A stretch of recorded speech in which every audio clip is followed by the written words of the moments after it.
today's session is going to start with how to document processes using the process tools. I'm first going to remind everyone how you get to the process tools page. So one way is through the organization chart. So if you've built your organization chart and you've built all of your job descriptions, then you can get to the process tools page by selecting a job description and then selecting a process from that job description. When I select a process from the job description, it takes me here to what we call the process tools page. This is where the documentation of the process is created. I can also get here for functions. So every process that you have entered into your system is going to be here in the 4 functions in one place or another. So if I select a function and then I select a process, it's going to take me here to the process tools page. So either way, through a job description, through the org chart, or through the 4 key functions. When you're on this screen called the process tools, you can always see where the process lives in TouchStone and what it's been connected to. So I can see from this what we call a breadcrumb trail right here, that this process is in the getting the business function and the advertising sub-function. I can also toggle back and forth between the 4 functions list and the process with this breadcrumb trail. This is the easiest way to do it. So click here. I'm going to go back to the 4 functions where this process lives. I select the process. You can always go back to the 4 functions and go that way, but it's usually several clicks in before you could get back to the process. So this is the fastest way to navigate back and forth. I can also see from the process tools page where which job descriptions this process has been linked to. So if I click here, link to job description, I see my organization chart in tree view, and these orange positions are the ones that this particular process has been linked to. I can link and unlink this process from here as well. So if I selected one of these orange positions, it would remove this process from that job description. If I select a gray position, I can add it to the strategic or tactical section and hit link, and then it adds it. And you'll see it, notice it pops here in orange, letting you know it's on this job description. So from this area in TouchStone, through the breadcrumb trail and through here, I can always see where this process lives and where it's used. You can always search for things. That's something I think people don't do often enough. If you can't find something, rather than trying to dig and find it, just go to the search and you can easily type in a name or a partial name and find exactly what you're looking for. So this is called the process tools page because this is where all of the tools are, or the templates that you use to document a process with. So right here you see the title process, and underneath here are all of these tools. So that's why we call it a tool, the documentation. There are 8 tools here that you can use to document with. The very first one at the top here is called a work plan. And a work plan is simply just a step-by-step set of instructions on how that work is done. Next tool down is called a checklist. And this is simply a list of to-do items next to checklist boxes. Next tool is called a script. Let me show you one. So this is a way to document a verbal interaction, frequently asked questions, or a conversation. Next tool is called uploaded files. This tool allows you to take documents, anything that's saved as a Word, Excel, PowerPoint, or PDF document, and upload it to the process inside of TouchStone. Next tool is a form. So this form tool allows you to build forms. It also acts kind of like a blank Word document, so you could use it to write a letter or put in paragraphs of information or build forms. Next tool is called a policy note. So this is for documenting essential important rules or policies about the process.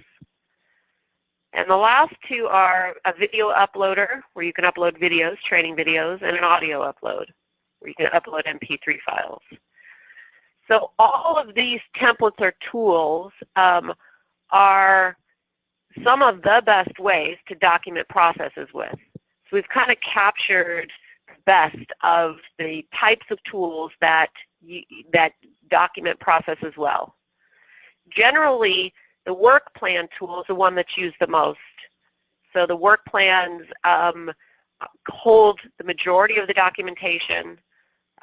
They have all the detail. All these other tools are kind of if needed or if necessary or if possible, really.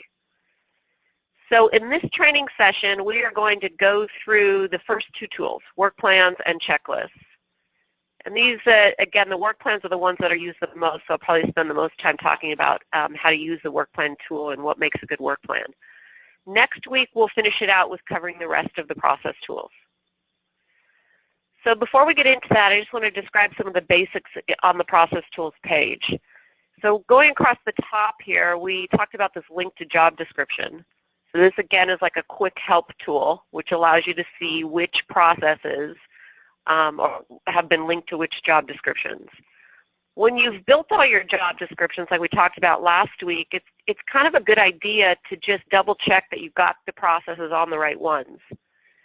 So how you would do that rather quickly is you just select the process, you go link to job description, say, is it on the right job descriptions? If it is, close out, go back.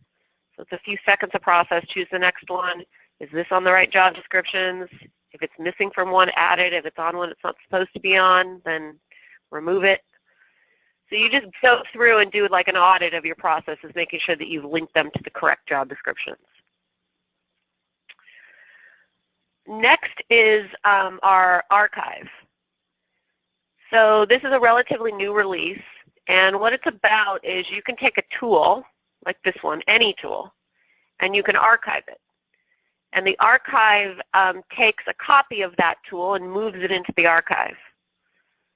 So when we go through these icons, I'll show you exactly how to archive, but that's what this button is here. It allows you to view what's in the archived. And then view deleted is kind of like a trash bin that you're used to on your computer. So when you delete something from TouchStone, a tool here, it puts it into this deleted bin, you might say. And then you can go and recover if you deleted something accidentally. You'll notice from this breadcrumb trail here again that if I click right on this referral development, it always takes me back to the details of the process, the title, the objective, this field. So if your click's in here and you want to go back to the title of the process, you can always click here and get right to it. So to edit a title of a process, you just select it like this. Easy as that. Everything's click to edit. So in this screen, in the details of the process screen, you can edit the title just by selecting it. You can also put in your objective or edit the objective. The objective is a sentence or a phrase which describes what's in this process. What is it here to do? Every process should have an objective. It should have a sentence or a phrase which describes the purpose of it. Some people like a casual approach to this where you can say something like how to generate leads, the how-to of this. Some businesses like something more formal, like to ensure that all referrals are generated and effectively and efficiently as possible. So you can decide what style you like, a casual style, how to do this, this, and this, or something more formal. The significance of this objective is that it shows up on a job description, first of all.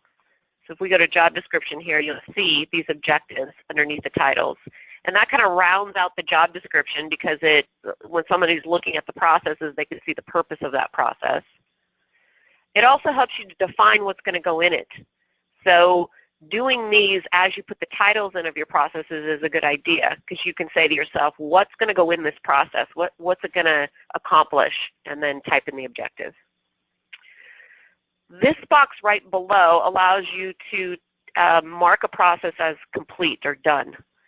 So if we go back here to the 4 functions list, you remember the color coding.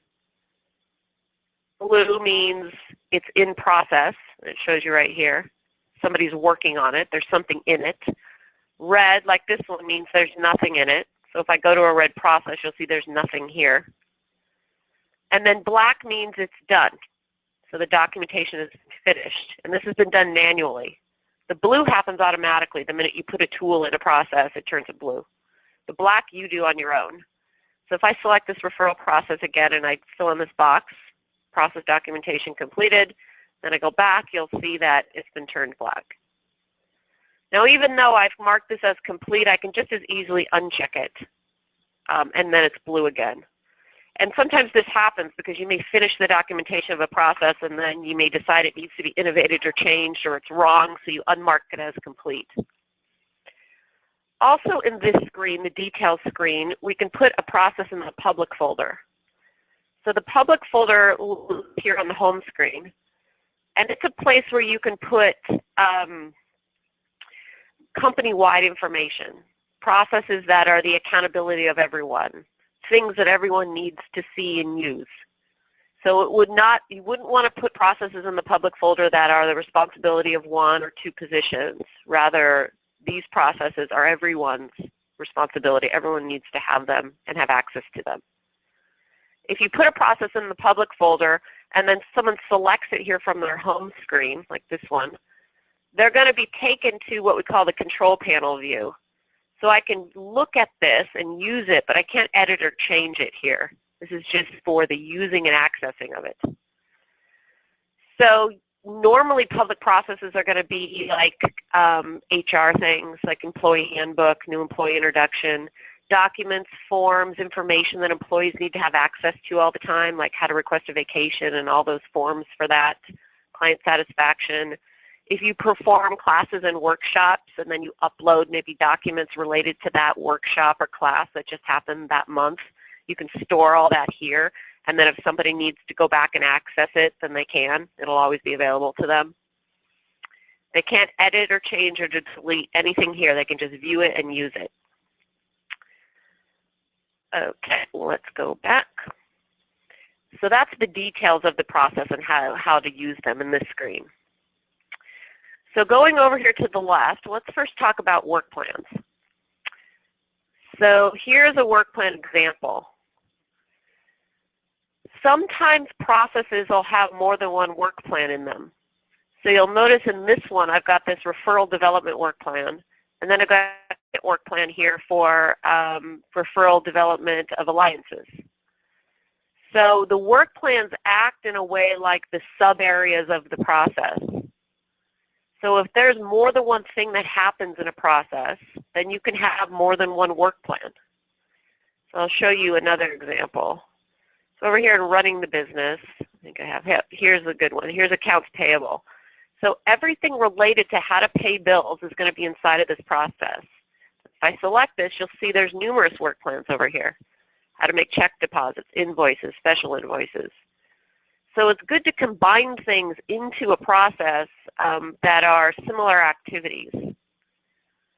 And you can use the work plans as a way to document those different workflows inside of the process.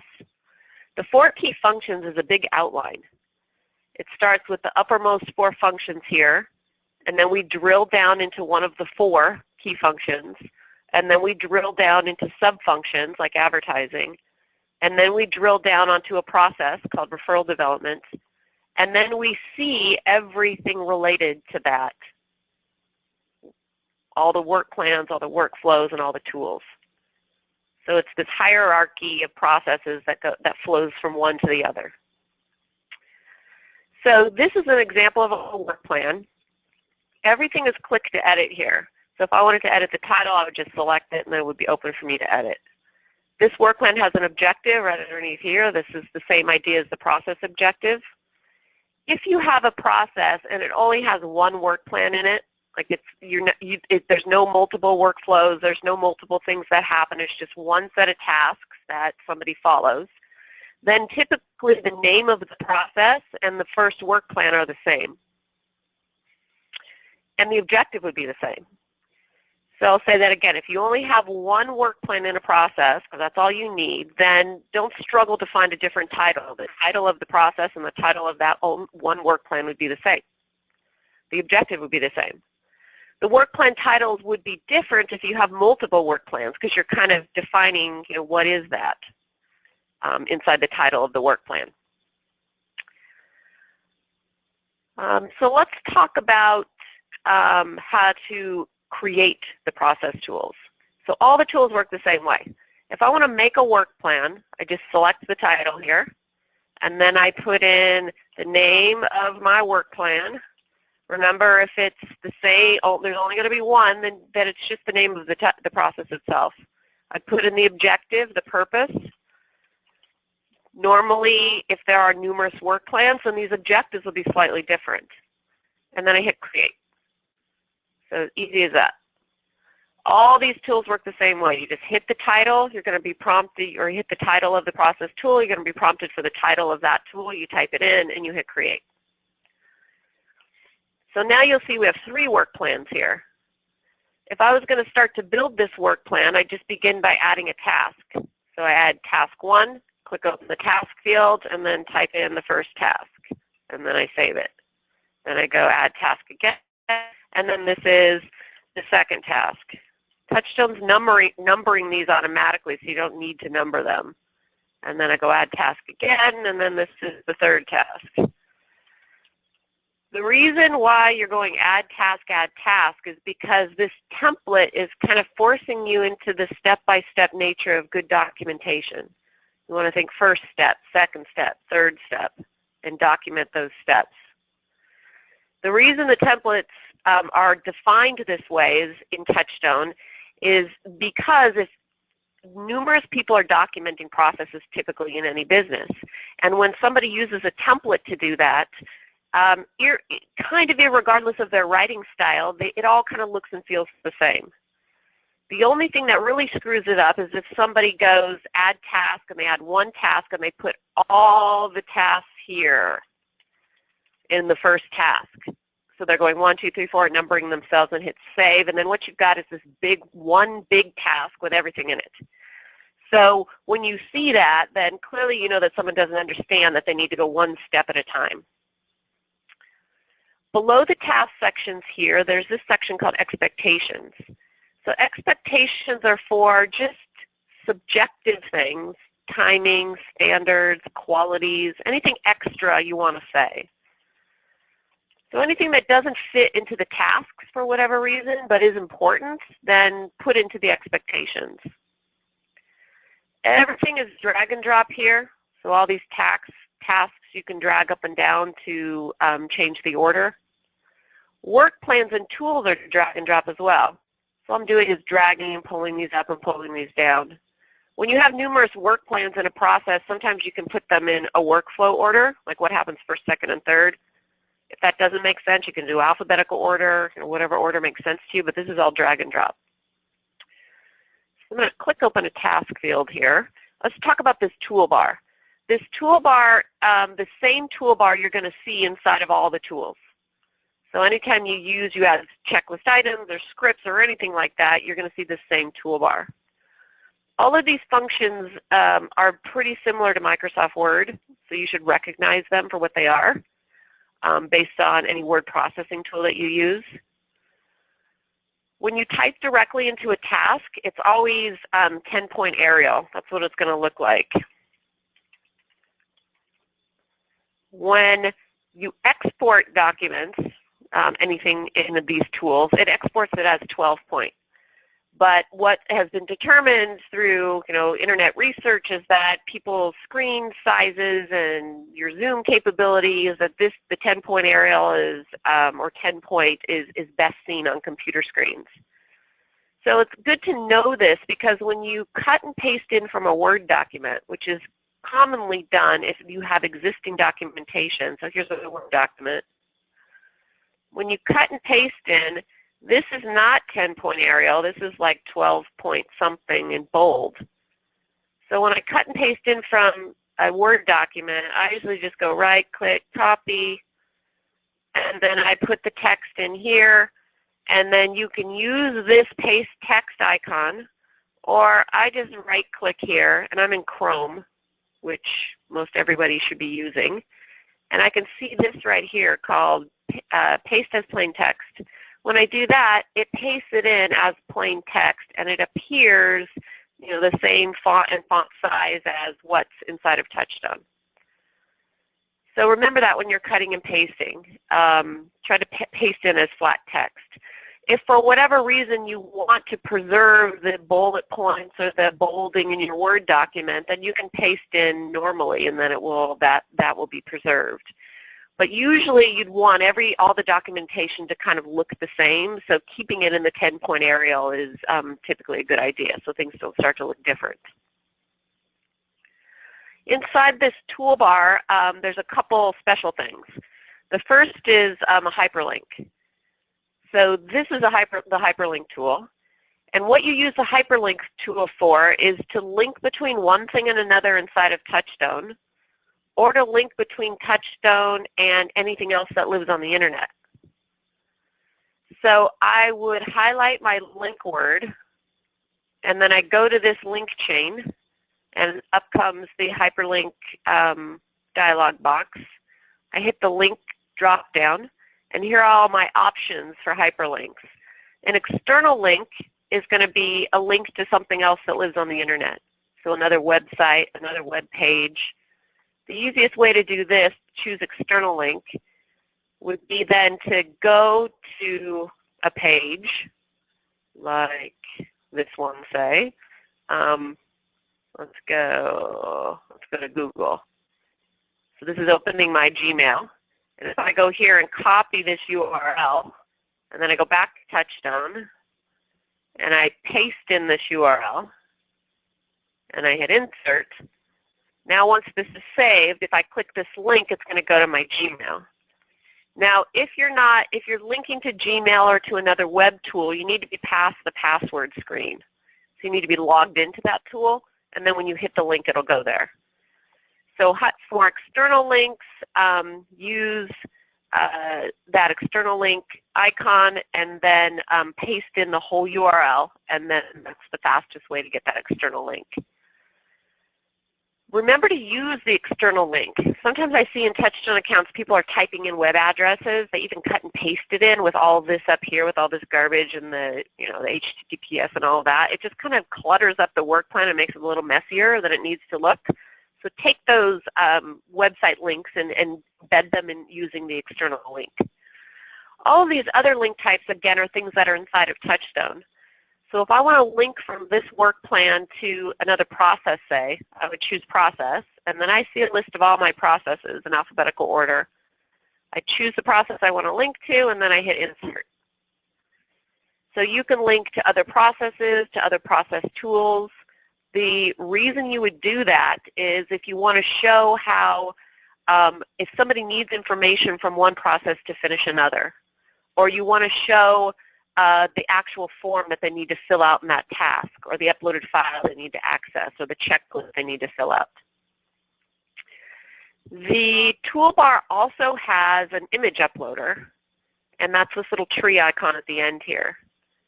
So images are fantastic for documentation. Whenever you have the opportunity to show something in a picture, then definitely do it. You can literally take a picture with your phone and download it to your computer and then upload it to the work plan. What's more common usually throughout processes is when you take screenshots. So in every Windows operating system, and also on Macs, you have a snipping tool that's part of your system already. So I have Windows, and here's the snipping tool. If you've ever seen this before, or you don't know how to access it, just hit the Windows icon and search snipping in the search field, and it'll come up. So this is what the snipping tool looks like. And then I would just highlight what I want to be the actual picture. I save it. When I save these, I usually drop them onto my desktop, and I save them as capture. And then it overwrites. See what's happening here? It says, do you want to replace this? Well, this is the other screenshot I took, yesterday, and I don't want to save this. It's already in TouchStone, so I just write over it. And then I've just got this one JPEG on my computer all the time that's called capture, and I just write over it and write over it. Then I would take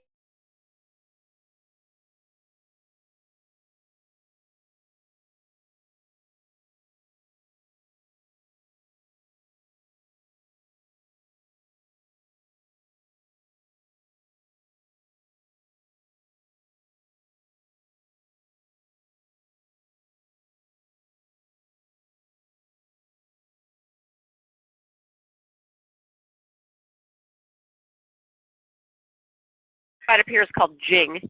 It's Jing, and it's free. You can download it for free from the internet. It's part of a more robust tool called Snagit, which does a lot more than Jing does, but it costs money.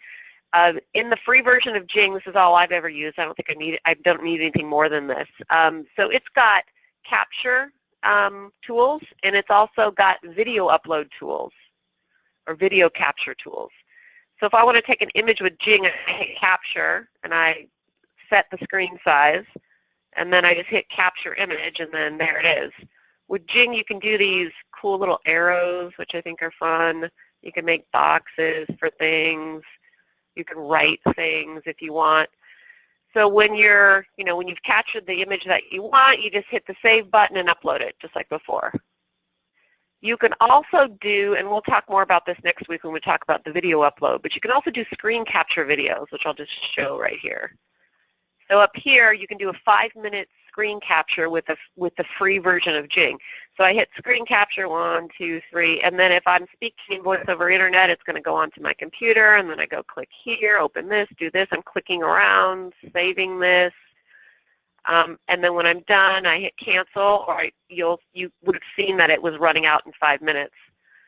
And then I can upload that video right to the video tool. So that's kind of cool, because if you can show, you have a work plan that says the tasks, and then you can go and say, show someone visually, that's great for training purposes. Okay, so let's talk about these icons right here real quickly, and then I'm going to talk about more methodology around creating work plans. This icon right here will turn a work plan into a checklist, and I'll demonstrate that when we get to talking about checklists.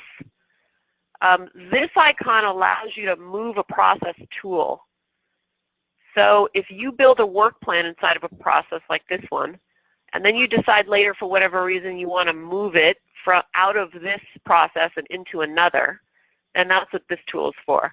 So I just select this, and now I'm looking for the sub-function that the process that I want to move this into. So maybe it's an IT, and now I'm seeing all the processes in the IT sub-function. Choose this and hit save. Now that work plan's gone, and it got moved into that other process. So this is kind of a cool thing to do when, or a useful thing to do when you decide you want to combine processes. So you've got two, and you're like, well, these things are more similar than I thought, so you move them together. You can download our library processes and say that you like one thing in that process but not the rest of it. So you could take that tool out of the library process, move it into another, and then delete the rest. So remember, things in TouchStone are very flexible, and anything that's built inside of any process can be moved into another one for whatever reason. Next icon over is our printing icon. So if I hit this drop down, I see all the export features. So you're going to see this icon all throughout TouchStone. You can print directly to your printer. So this is opening my printer settings, and then I can print this work plan. You can also export to Word. So this icon will launch Microsoft Word, and your work plan will be exported to Word, to a PDF, which is usually, aside from just printing it directly, I think exporting to a PDF is probably the prettiest way to do it. And then you can email any document from TouchStone out to any email address. This next icon over is the archive icon. So this is where the archives are stored under View Archive. But when I select this archive, it's going to say, are you sure you want to archive it? And then I say, okay, and then it's archived. So here's the best way to do an archive. If you have a work plan or any tool and you want to change it, but you want to keep a version of that, you want to keep, remember what it used to look like. Or if you have an employee and you say, hey, I want you to go innovate the referral process, but archive the original first so I can compare how you've changed it, so I can see how you've changed it, or so we can go back and get it later. Or some businesses that use TouchStone are ISO compliant or have regulatory compliance things that they have to do, and they have to show that they've innovated or changed something and show what they've changed. So for any of these reasons, before you change a work plan or a tool, hit the title and call this version 1. Spelled that wrong. Or version 001, whatever notation you want to use, and then save it. Then go and archive it. So I'm clicking this archive button, and I say OK. Now TouchStone has taken that and put it into the archive. Now I can go back and get rid of this because this isn't version 1 anymore. This is the one I'm going to change. And then if I go View Archived, and I look for that work plan, I'm going to see it here. And it gives me a date and time that it was archived. So just by editing the title here, you can always see by the date and time what the version is really, but this is just another way to kind of put in a version number if you like that. You can view this, just look at it, export it to Word, or so you can see it side by side, or you can restore it. When I restore it, it plops it back over here. So now it's live again in TouchStone. The black X here is for deleting work plans, checklists, all of these tools. This black X you'll see all throughout TouchStone and means delete.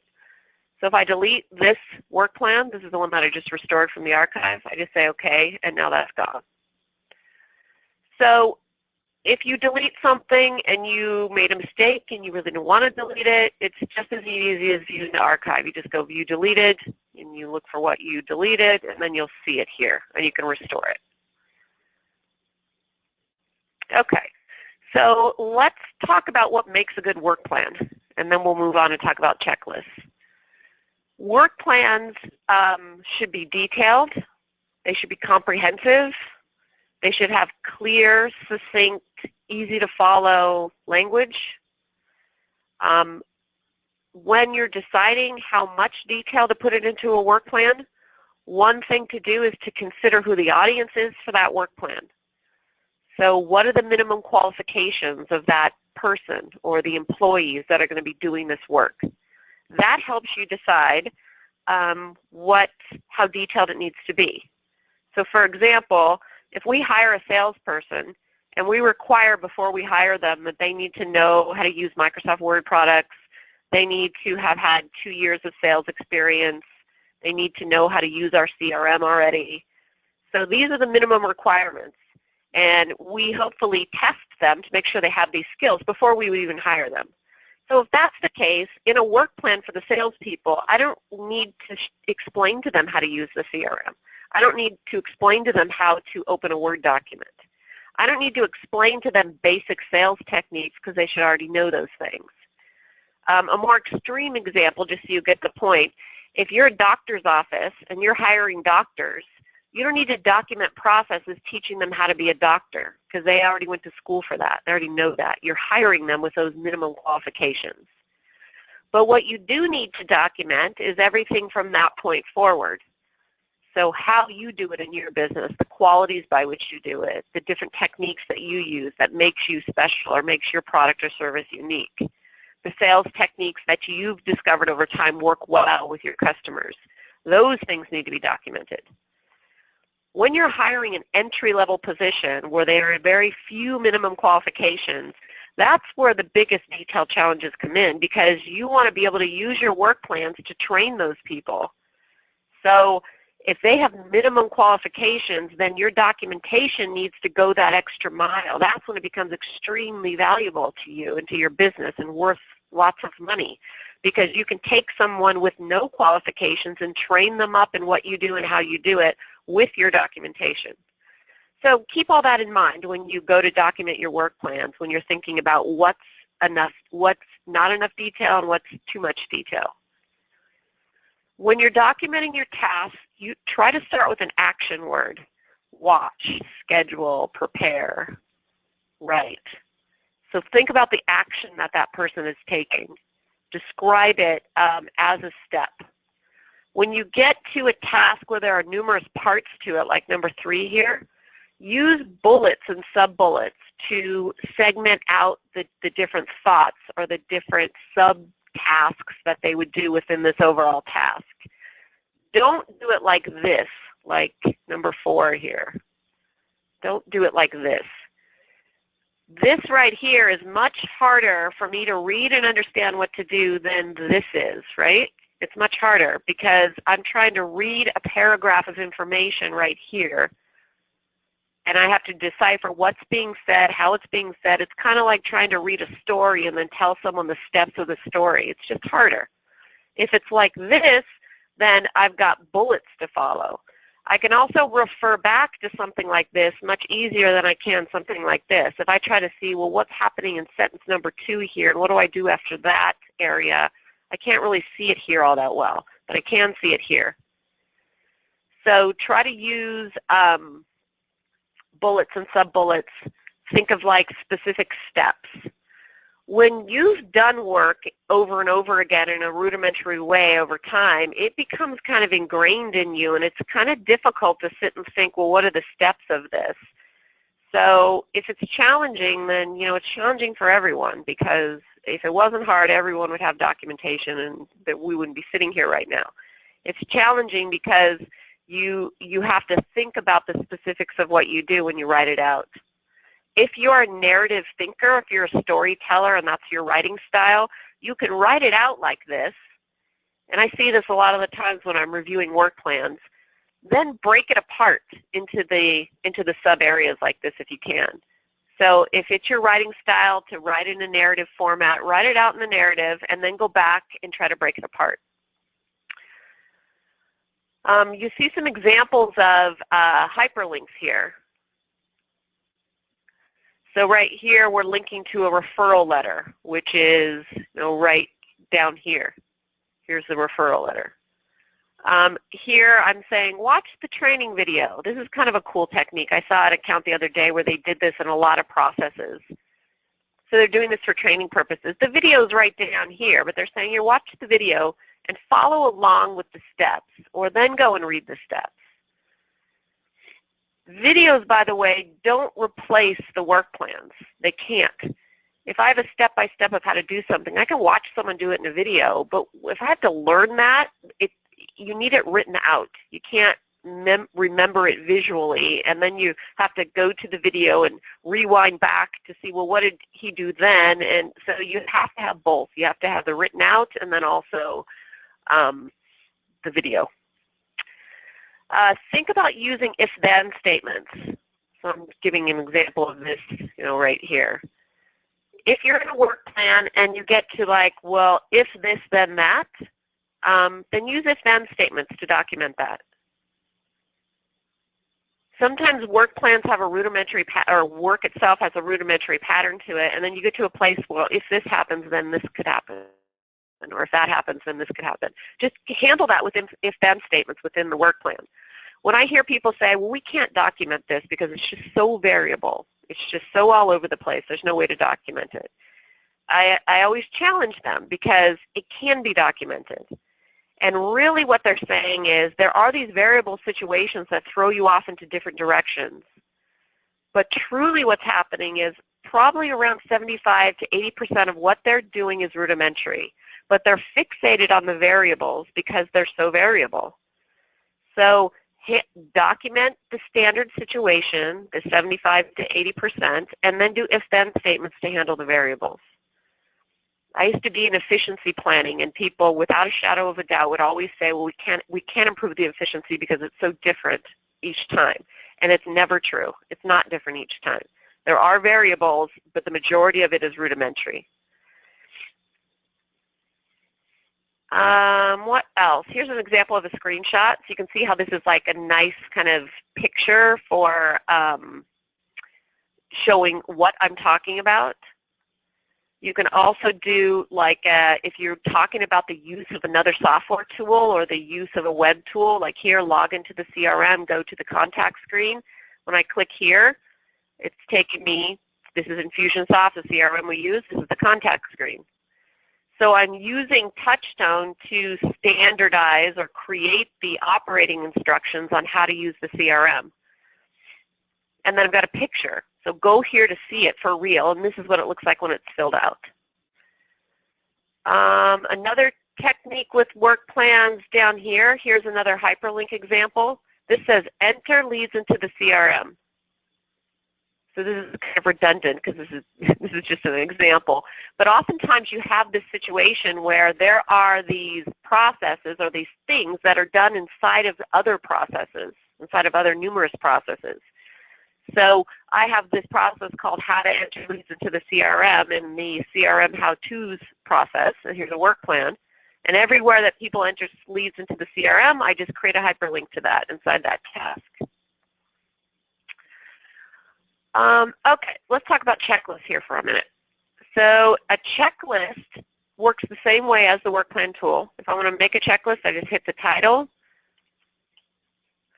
put in the name of the checklist. In the objectives of checklists, I always like to see, why is this important? So the what it's about is usually described enough in the work plan or in the title of the process. But the key objective in a checklist, I find, is explaining to the people who are using it why it's important. Because to them, it's just another thing they have to do most of the time. But to management, to the entrepreneur, to the business owner, to the other departments in the company, this could be the thing that makes their job more successful. This could be used in different ways that the employee filling it out has no clue of. So in these objectives, if you can explain, use this to ensure that the steps of the referral process are completed. Use this to ensure quality. Use this so that for later reference, so I'm just making this up, but think about what the purpose of the checklist is. So now I just hit create. Now here if I hit add checklist item, this is what's next to the box. So this is usually the main description of what's happening. And then down here is more detail, if necessary. So I've got the checklist item, which always shows in bold right next to the checklist box, and then I've got this more detail or the description. Then I go to the next one, and it's the same idea, title and then description. With your checklists, these are just meant to be for reference. So it's to remind me, oh yeah, do that, do that, do that, and I check it off as I go.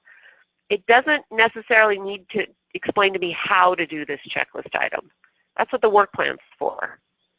If your checklists become too bogged down with detail and paragraphs and lots of information, it's just going to look confusing to the person who's filling it out. The checklists are for verification. Did this, did that, did the next thing. I shouldn't have to read it in detail to understand what to do. I should already know that, and I'm just verifying that I did it. You can also take a work plan like this one and turn it into a checklist with this tool. So if I select this and say, okay, it's going to take the work plan and turn it into a checklist. Now when I do this, I'll usually go and like pare this down. I'd probably get rid of all of this in the checklist and save it. So this becomes just do it, do it, do it. Get rid of all this, so it's just an easy checklist. If I want to remind myself of how to prepare the program introduction appointment, I can go back here and see that. So you can take a work plan and turn it into a checklist, which is kind of nice because it takes the tasks and kind of puts them next to checklist boxes. Or you can build a checklist that's independent of a work plan. So use the checklist tool if you need verification that that process has been followed, that those steps have been done. And you may need verification for customer service reasons, for quality reasons, for compliance reasons, for evidence. Use a checklist when you're really interested in the quality control of the process. So you may need that for management purposes. You may need evidence that the employee has actually done that work for whatever reason. So think about what the reasons are behind it. Assess whether that's valuable or not. If it is, then build a checklist. If it's not, then don't use a checklist. So the last thing you want to do is overdo with your checklist. I saw an account a few months ago, and they had almost every process had a checklist. And the employees were overwhelmed with the checklist. And even worse, nobody was even looking at the checklists. And all they were doing was complaining that no one was filling them out, yet nobody was looking at them. So that's an example of going to extremes. So think about what are the processes that have this biggest need for a quality control checklist, and then build checklists into those processes. Have people complete them. Have your employees complete them as required. And then make sure a manager is watching and reviewing them. So inside of TouchStone in this control panel tool, you can create checklists and have employees have access to them. So here inside of this control panel for a salesperson, there's the referral process. And here if I go and select this checklist here, the employee can fill it out as they do it. And they can save it as something, and then boom, they save it back to TouchStone. Every day before I leave, I run a report of the process writers that have checklists. And I just look at it. I might go here to management review, and then the tool I call up all the time is just the checklist tool, and I hit run report, and then I see everybody's names, and I just glance through that they did them. If somebody didn't do it, then I'll immediately email them and say, where's your checklist? I don't have to do that anymore because everyone knows I always look at them. If I have to go back and look at this because somebody made a mistake or some issue went wrong, then I'll review it and make sure that they actually checked it off. But just the simple fact of, that them knowing that I look ensures that they fill it out. And there's been lots of times where I've looked back at checklists that are filled out and things are missing when I needed to know. There's another technique with checklists that I just want to show you here real quick, and then we'll get on to the processes of the week. Let me go back. So this is an example of a to-do checklist. So this is called a sales to-do checklist. And you'll notice from the title here, if I go back, to be completed by sales personnel by 5 p.m. every day. So this is a list of processes. That's what this is. So these are processes that are all documented in TouchStone. And if I click on this, it would show me how to do warm lead selling, or how to do sales follow-up, or how to complete the contracts, or how to do the referral process, or how to get my sales stuff organized. We've put in timing. You can do that or not, but do this at 8, do this at 10, do this at 11, 1, 4. So this is a checklist of processes. So all that we've done to create this is in the title field, we just put name of process that we want to be a part of the checklist. Highlight it. I go to the Hyperlink tool. I go here, process. I find the process that I want them to do, and then I hit insert. And then there it is. So this is just they can click on this link or not. If there's any need to be reminded of how to do this, they can click here and see it. But 9 times out of 10, they've already, for an experienced employee, they've already been trained in all of these processes, and all I'm really looking for is evidence that they did them. So this checklist allows us to kind of see the sales flow, like what happens throughout the day. And then it also shows they've actually done it. So here again, inside of a salesperson's control panel, I created this. This has been linked to their job description, the daily to-do list for sales. I got this nice little group here called daily, so daily processes. Here's another good example of a group inside the control panel, on demand. I get this question all the time, like there are all these processes that people don't really always do. They just sometimes do them. So how do we deal with those? We'll create a group and call it on demand and put those in there. So it's like use these when you have to, but it's not a part of your daily work. Or another example is for reference. You can create a group, call it reference material or for reference, and then put all those processes in there. So here the sales employee would go to access their daily to-do list. They just select checklist. Every day they go and did this, did this, did this. They might say, oops, I had no time for organization because I was too busy. So they can make notes, and then they save it. And then TouchStone date and time stamps it and saves it into the completed folder. And then when the sales manager runs a report, they see that the person did all this. So that's just another technique, a checklist of other processes. Okay, let's talk about the system of the week. So this is interesting because oftentimes I see, a lot of development in TouchStone, a lot of people doing things, but then not enough implementation of it, not enough using of the documentation. And that's the most important thing. I mean, there's no point to document everything if you're not going to implement it and use it, manage it, make sure that people are following it. So if you struggle with that at all, try to pick something that's extremely useful for the company and simple enough to follow to get people used to using documentation. And just do a little bit of that. The best way to accomplish that is to use processes from our library.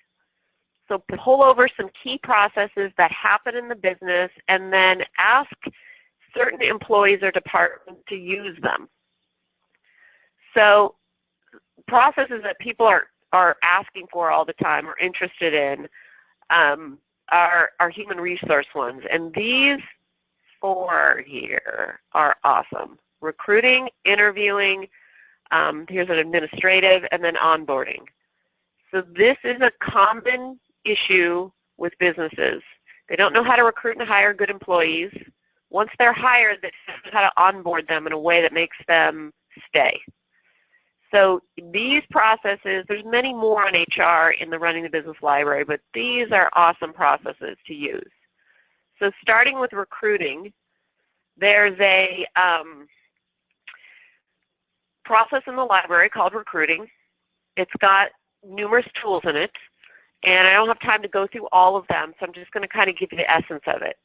There's a work plan which just lays out basic how to place an ad, how to decide a vehicle for response. So you place an ad, somebody responds to the ad. What's that going to look like? How do you screen initial candidates with common questions? So we have examples of those questions. How do you decide who you're going to bring back for a longer interview? And how do you do all of this in a very objective way? So this ends with sending people a no thank you letter or scheduling an interview. So it's a simple step-by-step. Place an ad, decide where that ad needs to be placed, write a good ad, and we should have some example ads. Treat it like you're advertising for a new customer. Create an interesting ad.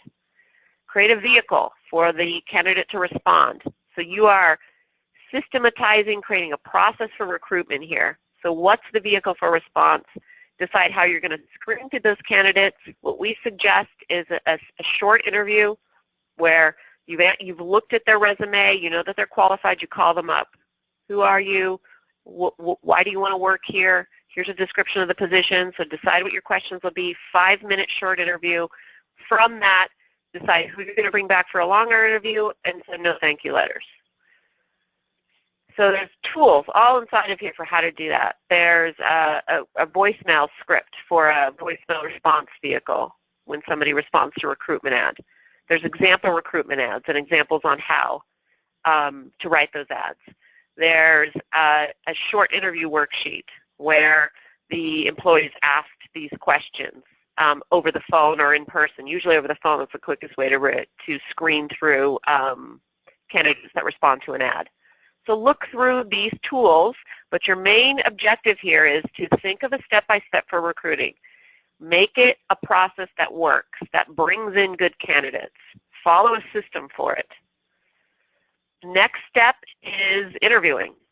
So there's an interview process here in the library. This is a technique called behavioral interviewing, which is really good.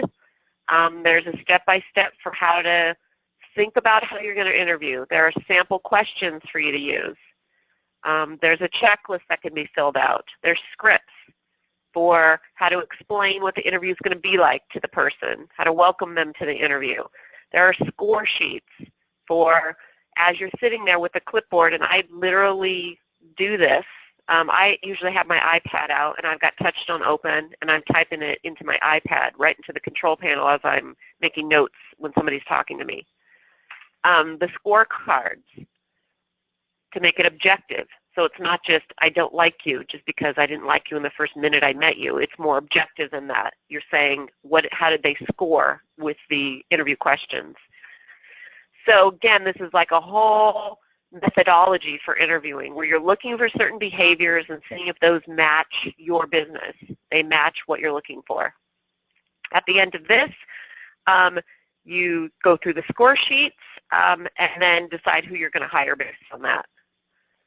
Next step, once you've got this qualified candidate that you've put through a process of deciding, do they fit into this position and into your culture?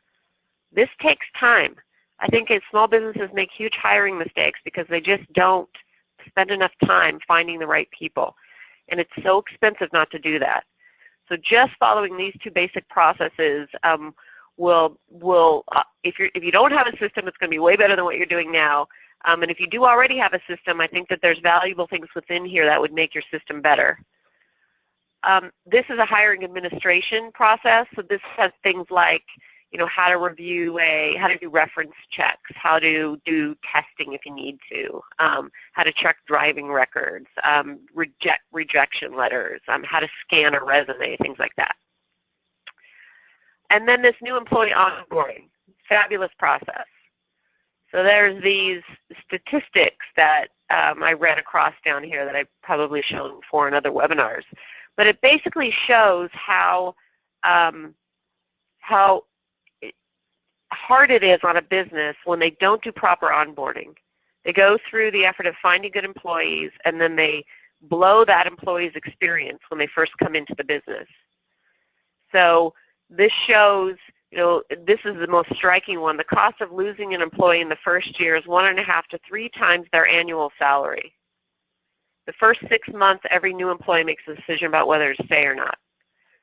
So bring your employees on in an effective way. Have it last 60 days until they have, or 90 days until they have their first review. So this has work plans in it for like how to prepare for the new employee when they're coming in to make them feel welcome. Even the smallest of companies should do this, even if it's just 1 or 2 people. What do you do on the first day? What's the training look like? So new employee orientation through all the HR things, quality kind of things like, introduce them to all the other people in the company, show them your org chart, your job descriptions, your TouchStone account, your strategic target, your goals. First 30 days, how are you going to train them? Train them on their job description. And then first 60 days, including all the way down to asking them for feedback and suggestions on how they felt in the first 60 days. So all of this can be customized. This is just to give you some basic tools on how to do effective onboarding. It's basically a process of doing the administrative things, the HR things, the socialization things, and then starting them in on effective training, thinking through what that training is, and using the job descriptions to train them, using the documented processes to train them. All of this stuff can be completed here in this control panel. So if I'm the manager of marketing and sales in a smaller company and I'm doing my own recruiting and hiring, I can have a group right like this that says, how do I recruit? How do I interview? How do I decide what I'm going to pay them? This was last week's system of the week. And then how do I onboard them? So I can go to the recruiting process. I can go to the checklist. I fill this out. I did all these things for the new sales employees. Now anybody who's my manager who's wondering, did you put the ads in? Are you getting new people in? They can all go here and see that I actually have. And then I save this, so I did all that. I've screened the candidates. I've decided who to bring back. I can access all the forms here that I need. Here's the short interview questionnaire form.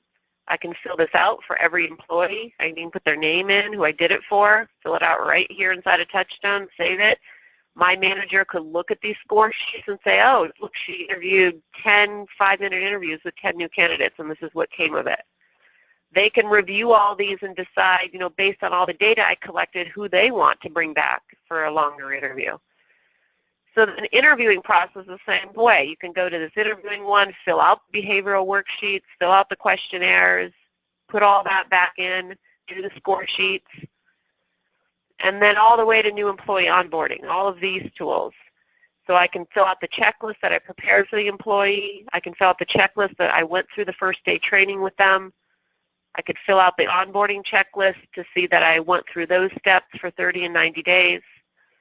So all of this is then being captured inside a TouchStone. It's like the evidence that I've followed these processes, reminding me of what to do and verifying that I did them.